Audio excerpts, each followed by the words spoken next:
उत्तराखंड के मुख्यमंत्री पुष्कर सिंह धामी किच्छा दौरे पर हैं, जहां किच्छा पहुंचकर सीएम धामी ने निर्माणाधीन एम्स सैटेलाइट सेंटर का स्थलीय निरीक्षण किया। आपको बता दें कि ऊधम सिंह नगर जिले के किच्छा में दिल्ली के ही तर्ज पर एम्स का सैटेलाइट सेंटर बन रहा है। ये सैटेलाइट सेंटर 100 एकड़ भूमि पर बन रहा है। इसके लिए केंद्र सरकार ने 700 करोड़ रुपए का बजट जारी किया है। तो वहीं इस सेंटर के बन जाने के बाद कुमाऊं के लोगों के साथ ही यूपी के सीमावर्ती जिलों के लोगों को काफी फायदा होगा।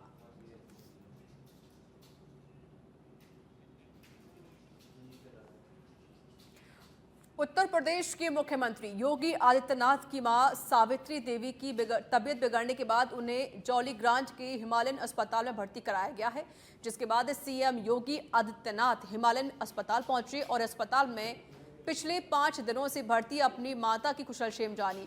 इस दौरान अस्पताल के डायरेक्टर डॉक्टर हेमचंद्रा ने बताया कि सीएम योगी की माता पिछले 5 दिनों से अस्पताल में भर्ती हैं, जिनकी आंख में परेशानी होने की वजह से उनका उपचार चल रहा है।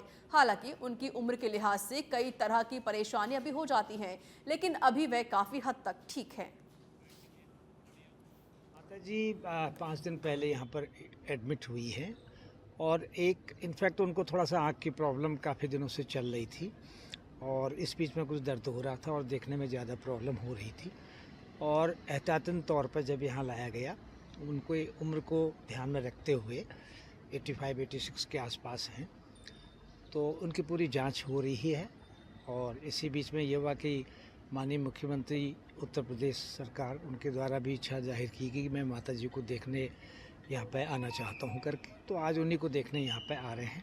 कोई ऐसी सीरियस बात नहीं है, आँख की प्रॉब्लम है और होपफुली अब एज के हिसाब से थोड़ा डिटोरेशन तो समय के हिसाब से होता ही है और पहले उनका कैटरेक्ट का ऑपरेशन हुआ है और कुछ दिखने में और ख़राबी बढ़ गई है, तो हम जांच कर रहे हैं और होपफुली यह है कि बहुत जल्दी वो ठीक हो जाएंगे।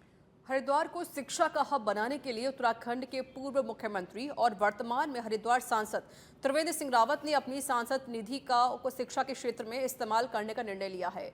इस बात पर हरिद्वार सांसद त्रिवेंद्र सिंह रावत ने कहा कि हरिद्वार क्षेत्र के स्कूलों की शिक्षा का स्तर कैसे बढ़ाया जाए, यह मेरी प्राथमिकता है। साथ ही उन्होंने ये भी कहा कि हमारे पास सांसद निधि का जो पैसा है उसका कैसे सदुपयोग किया जाए और वो जनता को दिखे, यह हमारी कोशिश है। कि 5 सालों में लगभग 25 करोड़ रुपए हमको सांसद निधि मिलेगी और उसमें से 90 लाख रुपए तो जीएसटी चला जाता है पर ईयर, तो लगभग 20-22 करोड़ रुपया हमारे पास रहेगा।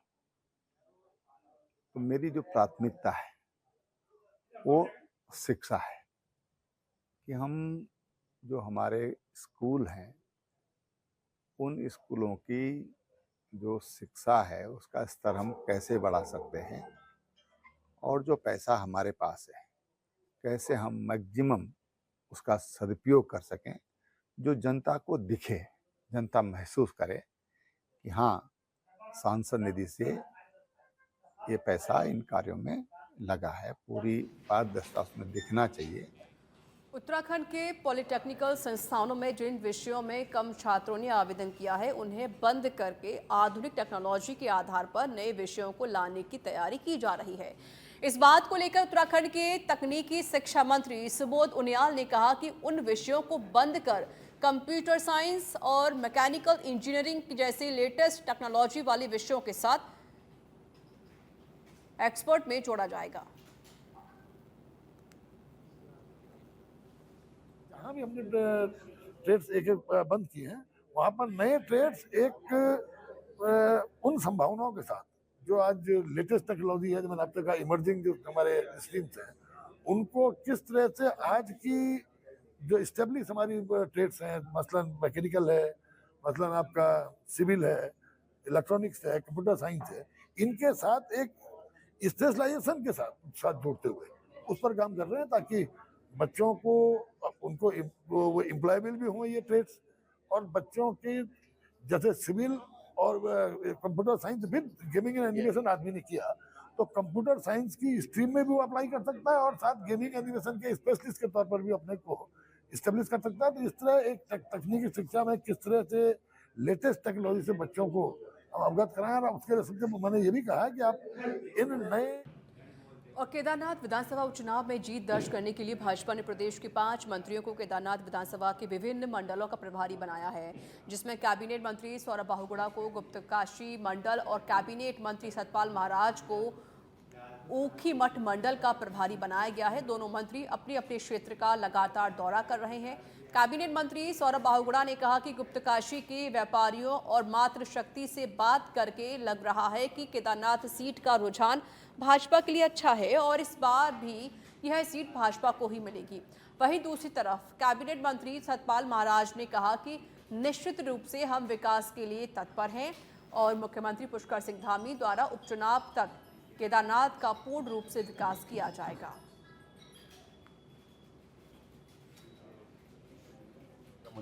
मुझे दायित्व मिला है देखने के लिए, और मैं वहाँ पर रह के भी आया हूँ। मैं वहाँ पे जनप्रतिनिधियों से भी मिला हूँ, हमारी मातृशक्ति से भी मिला हूँ, हमारे वहाँ के लोगों से भी बात करी है, व्यापारियों से बात करी है। रुझान अच्छा है और मुझे पूर्ण विश्वास है, लोगों ने माननीय मोदी जी के ऊपर बहुत विश्वास है कि जिस तरीके से 13 की आपदा के बाद केदारनाथ धाम की कायाकल्प मोदी जी ने करी है, जिस तरीके से उनका विश्वास और प्यार केदारनाथ धाम जी की तरफ है। पहले देश के प्रधानमंत्री हैं जो 6 से 7 बार वहाँ पर आ चुके हैं। जिस तरीके से स्वर्गीय शैला रानी दीदी ने वहाँ पे 2.5 साल जनता के लिए संघर्ष किया, योजनाओं को धरातल पे उतारा, महिलाओं को रोजगार से जोड़ा, युवाओं के लिए चिंता करी, उनके प्रति बहुत सिंपैथी है लोगों की। और जिस तरीके से माननीय मुख्यमंत्री जी ने 31 अगस्त की आपदा के बाद 12,000 से ज़्यादा लोगों को सकुशल वहाँ से निकलवाया गया। ये जगह जगह पे ट्रैक खराब हो गए थे, उनको जल्द से जल्द रिपेयर करके वापस यात्रा शुरू कराई गई। लोगों का रुझान बहुत अच्छा है भारतीय जनता पार्टी की तरफ। मुझे पूर्ण उम्मीद है कि जब भी चुनाव घोषित होंगे और भारतीय जनता पार्टी का प्रत्याशी मैदान में आएगा, हम उस सीट को फिर से स्पष्ट बहुमत से करीब 28 करोड़ के बहुत से योजनाओं का मैंने लोकार्पण और शिलान्यास किया। तो निश्चित रूप में हम विकास के लिए पूरी तरीके से तत्पर हैं और हमारे माननीय मुख्यमंत्री पुष्कर सिंह धामी जी चाहते हैं कि क्षेत्र का विकास हो। और उन्होंने ये घोषणा की है कि जब तक कोई विधायक यहाँ चुन के नहीं आता है तब तक मैंने केदारनाथ जी विधानसभा क्षेत्र को गोद ले रखा है।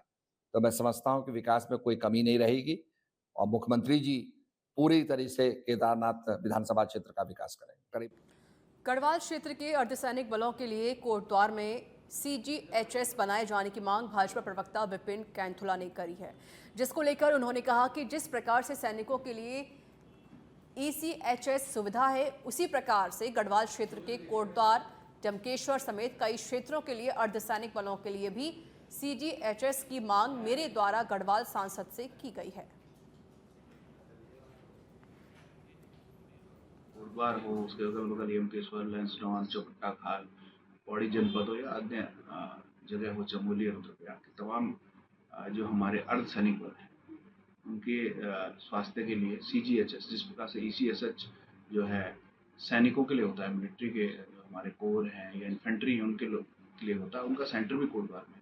इसी प्रकार से कोटद्वार में जो हमारे अर्धसैनिक बल हैं उनके आश्रितों को उनको CGHS सेंटर खुलने से बहुत लाभ मिलेगा, क्योंकि अभी तक उनको अगर जो किसी अपने को दिखाने के लिए आना होता है या उसमें किस हॉस्पिटल में उनको पैनल में जाना है, इन सब चीज़ों के लिए उन्हें देना। जहां एक तरफ मोदी कैबिनेट की तरफ से एक देश एक चुनाव को लेकर सत्ता दल भाजपा में उत्साह का माहौल है, तो वहीं दूसरी तरफ मुख्य विपक्षी दल कांग्रेस इसे एक दुर्भाग्यपूर्ण फैसला बता रही है। इस बात पर भाजपा महिला मोर्चा के राष्ट्रीय महामंत्री दीप्ति रावत ने कहा कि यह कदम देश के सभी राजनीतिक दलों और मतदाताओं के विकास में मददगार साबित होगा। तो वहीं दूसरी तरफ कांग्रेस के पूर्व प्रदेश अध्यक्ष और वर्तमान में चक्राता विधायक प्रीतम सिंह ने पलटवार करते हुए कहा कि सरकार लोगों को भ्रमित करना चाहती है। वन नेशन वन इलेक्शन तो मुझे लगता है कि सभी के लिए अच्छा है, राष्ट्रहित में है। पार्टीज जो हैं, जितनी भी पॉलिटिकल पार्टीज हैं, उनके लिए भी अच्छा है। जो जनता है, जो वोट करती है, इस देश का इलेक्टोरेट है, जो वोटर्स हैं, उनके लिए भी अच्छा है। क्योंकि डेवलपमेंट के लिए अगर आपको विकास करना है तो आपको वन नेशन वन इलेक्शन आप करेंगे तो आप बहुत अच्छे से कर सकते हैं। क्योंकि जितनी आचार संहिता इस देश में होती है, मुझे नहीं लगता कहीं और होती होगी। इस देश में हर वक्त पूरे साल लगभग कहीं ना कहीं चुनाव चलता रहता है। कहीं बाई इलेक्शन हो रहा है तो कहीं पंचायत का इलेक्शन हो रहा है, कहीं म्यूनिसिपल कॉर्पोरेशन के इलेक्शन हो रहे हैं, कहीं विधानसभा है, कहीं आम चुनाव लोकसभा का आ जाता है। तो आप देखिए कि उससे पहले कितनी आचार संहिता लग जाती है, तो उसमें डेवलपमेंट जो विकास का काम है वो कहीं ना कहीं रुक जाता है। तो ये अगर वन नेशन वन इलेक्शन की बात होगी तो इसमें सभी को फायदा है, इसमें इलेक्शन कमीशन, इसमें पूरी सरकार को एक तरीके से फायदा। देखिए, सरकार लोगों को दिग्भ्रमित करना चाहती है।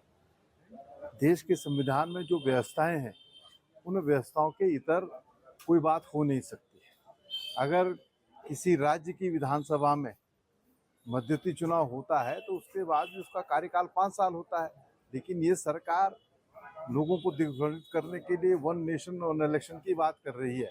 लेकिन मैं कहना चाहता हूँ कि हरियाणा और जम्मू कश्मीर के साथ साथ जो है झारखंड और महाराष्ट्र के चुनाव होने थे, लेकिन उसे भी अलग अलग कर दिए। तो कहाँ नियत है सरकार की? अगर सरकार की नियत ये होती कि वन नेशन वन इलेक्शन, तो इन 4 विधानसभाओं के चुनाव तो एक साथ करा सकते थे, उसमें कराने में भी सरकार असमर्थ है। विधानसभा उपचुनाव को लेकर कांग्रेस एक्टिव मोड में नजर आ रही है, तो वहीं उत्तराखंड कांग्रेस की प्रदेश प्रभारी कुमारी शैलजा ने उपचुनाव के लिए 2 पर्यवेक्षक नियुक्त किए हैं।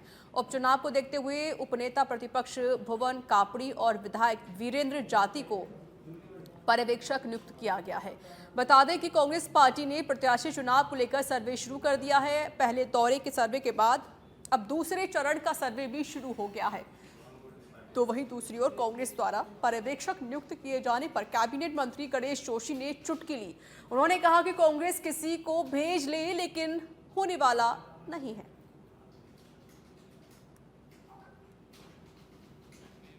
हमारी जो तैयारियां होनी थी वो हमारी केदारनाथ प्रतिष्ठा रक्षा यात्रा के दौरान ही मुकम्मल कर ली गई थी। माननीय अध्यक्ष जी के नेतृत्व में एक वृहद यात्रा निकाली गई थी, हरिद्वार से शुरू होकर जो केदारनाथ धाम में समाप्त हुई थी, और उस दौरान काफ़ी सारे स्थानीय लोगों से मुलाकात कर हम अपनी जो ग्राउंड ज़ीरो की तैयारी है वो पूरी कर चुके थे।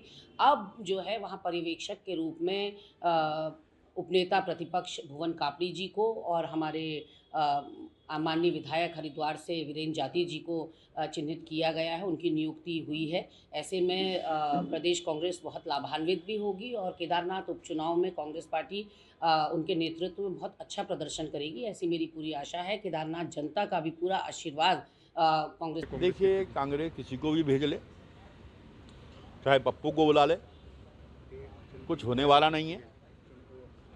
वो भारतीय जनता पार्टी की परंपरागत सीट है और विशेषकर मोदी जी का केदारनाथ से विशेष लगाव है। केदार की धरती से मोदी जी ने कहा था कि आने वाला दशक उत्तराखंड का होगा। आज जो केदारनाथ का कायाकल्प हुआ है मोदी जी की वजह से हुआ है। और अभी हाल ही में जो 10 करोड़ का पैकेज माननीय मुख्यमंत्री जी ने दिया है, जिससे वहाँ के 5,600 स्थानीय लोग लाभान्वित हुए हैं, उसका संदेश वहाँ की जनता में है और उस चुनाव को भारतीय जनता पार्टी जीतेगी। खबर लक्सर से है, जहां लक्सर के केवलपुरी गांव में देवस्थान पर प्रसाद चढ़ाने को लेकर गांव के एक पक्ष ने दूसरे पक्ष के साथ मारपीट कर दी। मारपीट के बाद लक्सर कोतवाली पहुंचे पीड़ितों ने पुलिस को तहरीर देकर आरोपियों के खिलाफ कार्रवाई करने की गुहार लगाई है। कोतवाली पहुंचे पीड़ित लोगों का कहना है कि आरोपी कुछ दिनों पहले भी उनके साथ मारपीट कर चुके हैं, लेकिन तहरीर देने के बावजूद भी रायसी चौकी इंचार्ज ने आरोपियों पर कोई कार्रवाई अभी तक नहीं की।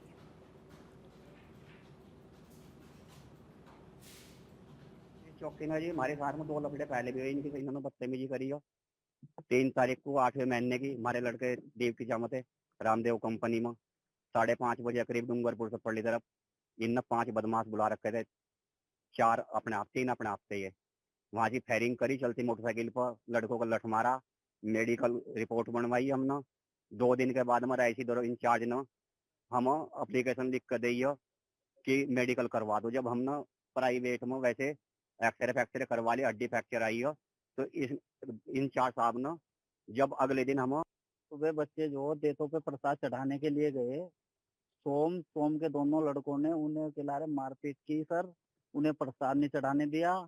और जो फिर दूसरी बात, सोम के हाथ में सुआ था, उसके लड़के के हाथ में कटर था और एक लड़के के हाथ में कट्टा था रिवाल्वर सर। उनकी सारी वीडियो बना के हमने रख रखी है। जब हम इधर से सब पहुंचे तो हमारे साथ भी हत्यापई की और ट्रैक्टर स्टार्ट करके केदारनाथ उपचुनाव के लिए भाजपा कांग्रेस की तैयारियां तेज हो चुकी हैं। इसी कड़ी में उत्तराखंड कांग्रेस ने उत्तराखंड उपचुनाव के लिए पर्यवेक्षकों की नियुक्ति कर दी है। यानी केदारनाथ में उपचुनाव होना है, जिसको लेकर पर्यवेक्षकों की नियुक्ति कर दी है। कांग्रेस प्रदेश संगठन उपाध्यक्ष मथुरा दत्त जोशी ने बताया कि प्रदेश प्रभारी कुमारी शैलजा के निर्देश पर प्रदेश अध्यक्ष की ओर से खटीमा विधायक एवं उपनेता प्रतिपक्ष भुवन कापड़ी और छबरेड़ा विधायक वीरेंद्र जाति को पर्यवेक्षक की जिम्मेदारी सौंपी गई है।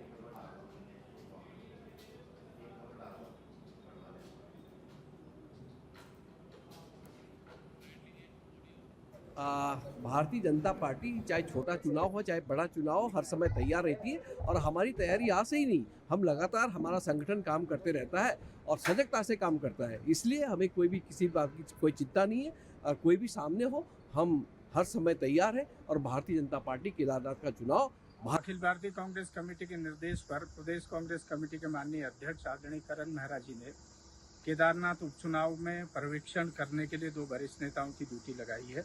उनको पर्यवेक्षक के रूप में नियुक्ति किया है। और हमारे जो विधानमंडल दल के उपनेता हैं भुवन कापड़ी जी और जो हमारे झबरेड़ा के विधायक हैं वीरेंद्र जाति जी, इन दोनों वरिष्ठ नेताओं को केदारनाथ चुनाव में पर्यवेक्षक की भूमिका में नियुक्त किया है। और इनसे माननीय अध्यक्ष जी ने अपेक्षा की है कि वो यथाशीघ्र जाकर वहाँ के कार्यकर्ताओं से बातचीत करके और उम्मीदवार के संबंध में और उस क्षेत्र की जो रिपोर्ट है वो रिपोर्ट 1 सप्ताह में। शहर में आमजन की सहूलियत और सुरक्षा को लेकर जिलाधिकारी देहरादून लगातार अभियान चला रहे हैं, जिसको लेकर उनका कहना है कि हमारा मुख्यतः 3 बिंदुओं पर फोकस है, जिसमें पुलिस, एसडीएम और फूड सेफ्टी डिपार्टमेंट लगातार छापेमारी कर रहे हैं। इसके अलावा कानून व्यवस्था और सुरक्षा पर भी हमारा पूरा फोकस है। लॉ एंड ऑर्डर को लेके सबसे अपील भी की जा रही है कि विदाउट परमिशन कहीं पे भी कोई जुलूस, कोई कांग्रीगेशन, कोई प्रोसेशन ना किया जाए। परमिशन का तात्पर्य ये होता है कि जब तक पुलिस प्रशासन को पता नहीं रहेगा कि यहाँ पे हमारे स्थानीय लोग इकट्ठे होने वाले हैं, तो वहाँ पे डिप्लॉयमेंट करनी पड़ती है। वहाँ पे अन्य अरेंजमेंट्स जो पानी के हैं, फायर ब्रिगेड के हैं, वो। रुड़की से बड़ी खबर आपको बता देते हैं। रेलवे ट्रैक पर गैस सिलेंडर मिलने से मचा है हड़कंप। मालगाड़ी को बेपटरी करने की साजिश यहां पर की गई है। ढंढेरा रेलवे स्टेशन के पास रेलवे ट्रैक पर सिलेंडर मिला। रेलवे के अधिकारी पहुंचे हैं मौके पर। मामले की जांच में रेलवे पुलिस जुटी हुई है। उत्तराखंड के दिनेशपुर में ट्रैकिंग के दौरान पिता पुत्री से मारपीट को लेकर गुस्साए पूर्व विधायक प्रेमानंद महाजन और युवाओं ने पुलिस के खिलाफ प्रदर्शन किया है। उन्होंने दोषी पुलिसकर्मियों के खिलाफ कार्रवाई की मांग की है। दरअसल शनिवार देर रात मुख्य चौराहे पर वाहन चेकिंग के दौरान एक बाइक चालक की पुलिसकर्मियों से कहासुनी हो गई। पीड़ित ने आरोप लगाया है कि उसके और उसकी नाबालिग बेटी के साथ मारपीट की गई है। वहीं घटना के बाद पुलिस ने बाइक को हिरासत में ले लिया है। वहीं मामले में लोगों ने प्रदर्शन करते हुए पुलिस के खिलाफ नारेबाजी की। देखिए, बंगाली लोगों का ये जो दुर्गा पूजा का फेस्टिवल है, ये मेन फेस्टिवल होता है और दुर्गा पूजा में जो चौराहे में खड़ा होकर चालान काट रहा है, जबकि चौराहे से लेकर मेन बाजार तक, थाने तक इतना भीड़ रहता है कि लोगों को निकलने की जगह नहीं रहता। वहाँ अगर आप रोड जाम करके 250 लोगों को चालान काट दिए और वो भी एक ही समुदाय के लोगों का, पूजा के टाइम जो है सब लोग अपने बच्चों को लेके, गाड़ी किसी के पास एक गाड़ी मोटरसाइकिल है तो अपने छोटे बच्चे और परिवार को लेके आते हैं। कभी आज तक मतलब यहाँ 75 साल होगा, 75 साल के अंदर दुर्गा पूजा में कभी इस तरह का चालान नहीं हुआ। ये पहली बार चालान हुआ।